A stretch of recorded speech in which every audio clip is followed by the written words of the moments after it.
পরম দয়াল পরম প্রেমময় শ্রী ঠাকুরের শ্রীহস্তলিখিত গ্রন্থ শ্রী সত্যানুসরণ থেকে পাঠ।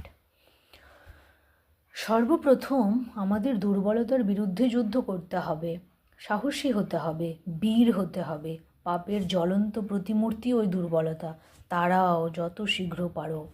ওই রক্ত শোষককারী অবসাদ উৎপাদক ভ্যাম্পায়ারকে এক জাতীয় বাদুড়, ইহারা নির্বিবাদে ঘুমন্ত জীবজন্তু রক্ত শোষণ করিয়া থাকে। স্মরণ করো তুমি সাহসী, স্মরণ করো তুমি শক্তির তনয়, স্মরণ করো তুমি পরম পিতার সন্তান। আগে সাহসী হও, অকপট হও, তবে জানা যাবে তোমার ধর্মরাজ্যে ঢুকবার অধিকার জন্মেছে। এতটুকু দুর্বলতা থাকলেও তুমি ঠিক অকপট হতে পারবে না। আর যতদিন তোমার মন মুখ এক না হচ্ছে, ততদিন তোমার মলিনতার গায়ে হাতই পড়বে না।